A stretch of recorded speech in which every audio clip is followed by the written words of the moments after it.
Okay, so good day everyone. Our topic for today is motion in a circle.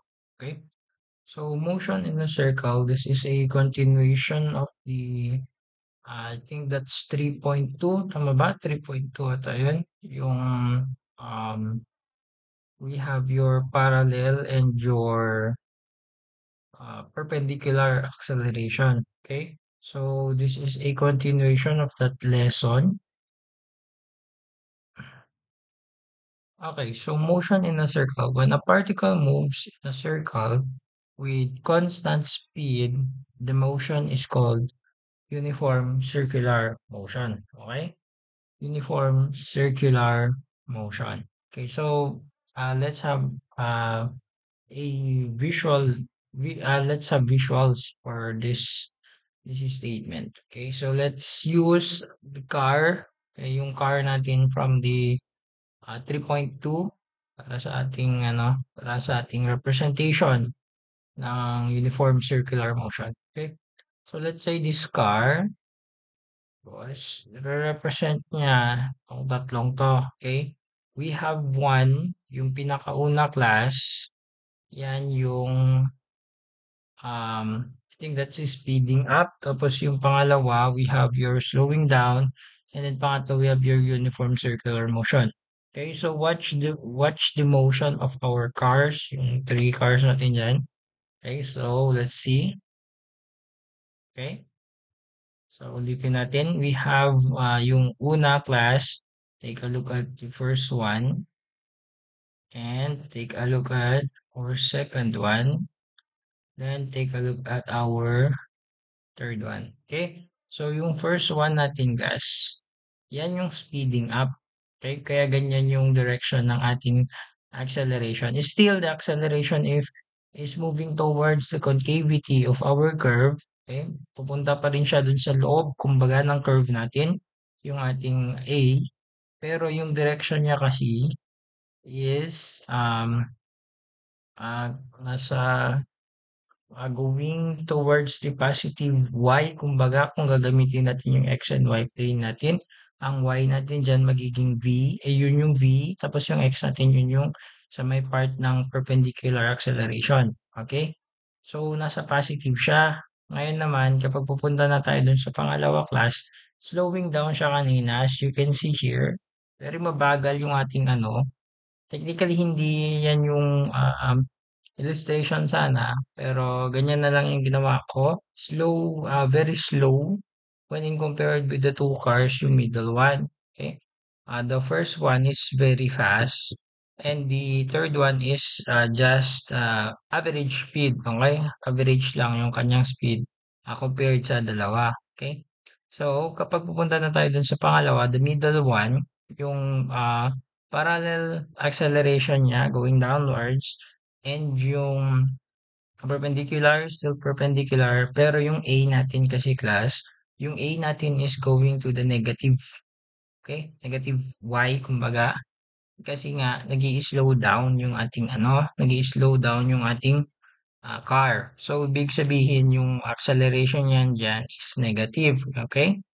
Ngayon naman, pupunta na tayo sa ating uniform circular motion. Yung uniform circular motion kasi natin class, yan yung acceleration ay yung motion na may ah, instantaneous velocity kasi yung velocity natin yan tangent. Ngayon, yung tangent na velocity natin dyan, meron siyang perpendicular na acceleration. Okay? So, kapag uniform circular motion, ganyan yung kanyang figure. We have a tangent na velocity and a perpendicular acceleration. And yung acceleration natin, palaging pupunta yan in the direction of the center of a circle. Okay? So, yung motion kasi natin in a circle. So, yung ating acceleration dyan is moving towards the center of a circle. Okay? So, let's get some part let's get some derivation na ng ating formulas for this motion in a circle. Okay, so yung una kasi muna nating class na gagawin is we have your uniform. Okay, uniform lang muna yung ating ating pag-uusapan. Di muna natin pag-uusapan yung non-uniform. Okay, so ibig sabihin in here, we'll be dealing with one acceleration only. Okay, isang type lang na acceleration. Yung non-uniform, meron kasi siyang tangential. Okay, ngayon, wala. Okay, so focus mo lang muna tayo sa isang acceleration. Okay, so let's say ito yung ating motion. Okay, dito sa motion na to, pipick na naman tayo ng dalawang points. We have your point 1 and your point 2. Ngayon, siyempre sa points na yan, motion to eh. We have velocities. Meron tayong isang velocity, we have velocity 2. And then, itong points kasi natin na to class, they have a certain distance from the center. Okay? So, si R. Okay? Yan is R ang radius ng ating, radius ng circle o yun dun sa motion natin. Okay? Ngayon, yung center natin, dinesignate ko na lang as O. Okay? Para point of origin. Ngayon, we have this. Ang nakalagay sa book kasi class is change in S. Okay? So, ang change in S kasi natin sa book, S is your position. Okay? So, we have a change in S dyan. Okay? And then, this is your change in angle. Okay? Change in angle or ang angle sa ating vectors is your change in position. Tama. Okay? Ngayon, meron pa tayong makukuha pang triangle na para makakuha tayo ng equation guys. Hindi lang yan yung kailangan natin. We also need another triangle pa. Okay? So, yung triangle na yun, gagamitin naman natin yung sa velocities. Okay? So, we have a change in velocity here. Okay? So, nakikita nyo, we have two triangles here. Nakalimutan ko lang isulat kasi class yung change in theta. Okay? So, please forgive me. This change in theta kasi class, nandito din siya. Okay? Nakalimutan ko lang isulat. Itong change in theta natin, nandito din siya. Okay? Same lang yan. Ngayon naman, yung last lesson kasi natin, itong V na to at saka itong V2, constant. Tama. Kasi ang nakalagay doon sa una nating slide kanina, with constant speed. So, ibig sabihin, si V1 is equal to V2.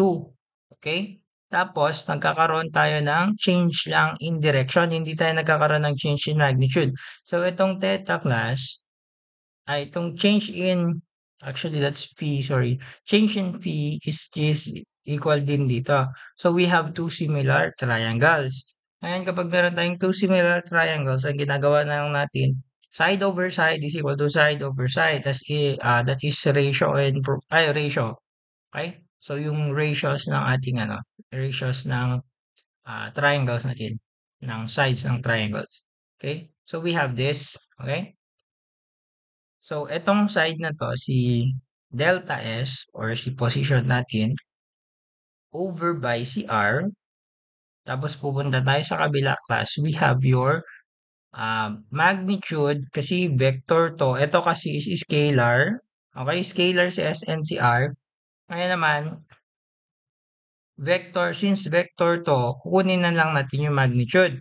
Okay, magnitude ni change in velocity over by the magnitude of velocity 1. Since velocity 1 is equal to velocity 2, hindi na natin, wala na tayong ibang gagawin yan. Magiging velocity 1 na lang din to kasi equal lang naman yung magnitude. Kaya si velocity 1 na lang yung gagamitin natin dyan. Let us arrange our form. Kagaroon tayo ng the magnitude of the change in velocity is equal to velocity 1 multiplied by the change in S over by R. Okay? So, yan yun. Yan yung gagamitin natin for our derivation ng ating formula. Okay? Ngayon naman, may sinasabi kasi na yung average, the magnitude of our average acceleration is equal to the magnitude of the change in velocity over by time. Okay? during the change during a specified change in time. So delta t. Isa-substitute na lang natin yung ating nakuhang form which is ito dito sa equation na 'to. Okay? So magkakaroon tayo ng average acceleration na formula. Okay? Final version ng average acceleration formula which is ito. Average acceleration is equal to V1 delta S over by R delta T.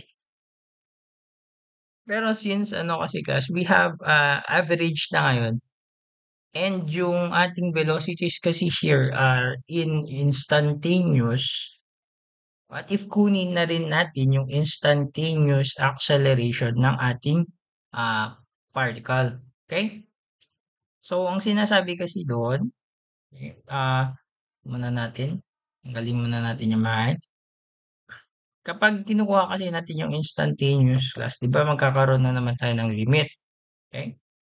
So, ang gagawin natin class, yan, papalabasin ni sir yung button natin for para paglapitin to. Kasi yung ating limit kasi class, kapag kukunin na natin yung formula natin, okay, ang sinasabi kasi doon, etong P natin, papalapitin natin dito sa P1. Okay? Dapat yung distance in between P2 and P1 moves closer and closer. Okay? I-move natin si P2 papalapit kay P1. Kaya ang gagawin natin, pindutin natin yan. Okay? Napansin nyo? Pansin nyo? Lumiit to. Tapos ito lumiit na din to. Balik natin, balik natin. Okay? So, sinasabi kasi, itong point 2, papalapitin natin kay point 1. Okay? So, move natin siya. Okay? Hindi pa yan sapat class. Kailangan pa natin yang i-move. Okay? I-move ulit natin. Okay, sapat na ba yan, sir? Hindi pa class kasi i-move natin. Okay? I-move natin talaga to dito sa point 1. Move na natin siya. Yung. Okay? So, na-move na natin yung point 1 natin closer dito sa ating Alam nyo kung bakit? Para yung ating limit later on, yan. Okay? So, yung limit kasi natin dito, we have a change of time is approaches 0, di ba? Delta t approaches 0. Anong ibig sabihin lang nun? Yung delta t approaches 0, ibig lang sabihin nun na yung ating kakailanganing point lang class is isa. So, kapag meron tayong 2 points, syempre papalapitin natin ang palapitin yung ating point, yung distance in between para hindi natin masabi na nag-travel sila. Diba? Closer and closer to 0 eh. So, what if, lagay na lang natin sila dyan para maging V na lang to. Okay? Maging V na lang yan. Iisang V na lang yung problemahin natin kasi nga, pinag-merge na lang natin yung dalawa nating points, pinaglapit na lang natin sila. Okay? Para ma-satisfy natin yung condition na yung change in t it approaches 0. Okay? Pinaglapit natin siya kanina. Ngayon naman, since constant kasi class, okay? So, this is constant. Si R, constant yan. Syempre, kasi yan yung R ng ating, hindi naman variable yan eh. Constant din yung velocity natin kasi sinasabi natin kanina uniform motion, tama? So, constant lang yan. So, ibig sabihin si V1 saka si R, dapat nandito sila sa kabila. Okay, at ang maiiwan na lang is ito. Okay, si delta S over delta T. Pero, we have this, okay? V is equal to delta S over T. Okay? So, V is equal to delta S over T. Ngayon naman, di ba sinabi natin kanina, si V1 is equal to V2. So, ibig sabihin si V is equal to V1. Okay? So, ang ating final form is ito. Ito na yung ating uniform circular motion. Uniform circular motion, that is your A rod. Okay? So, dinagdag kasi natin yung rad as a subscript saan class. Reminder that the direction of instantaneous acceleration at each point is always along a radius of the circle. Okay? So, kaya natin linagay yung rad dyan. Kasi, di ba, dadaanan niya yung radius papunta dun sa ating center ng circle.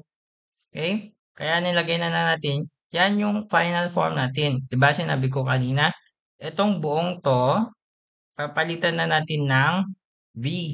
Okay? So, V times V over R.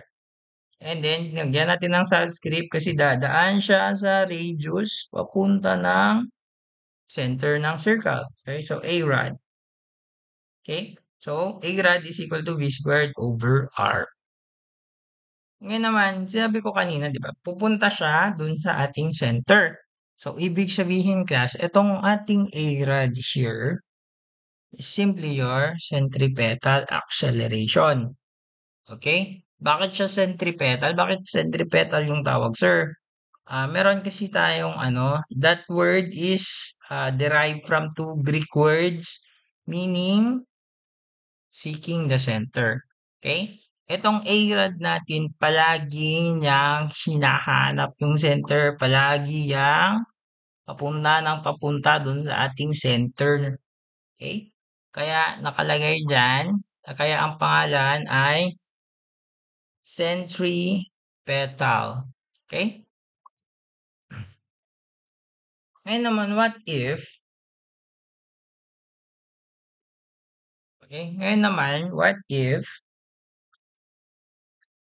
um, meron tayong given na period. Okay? What if may given tayo na period?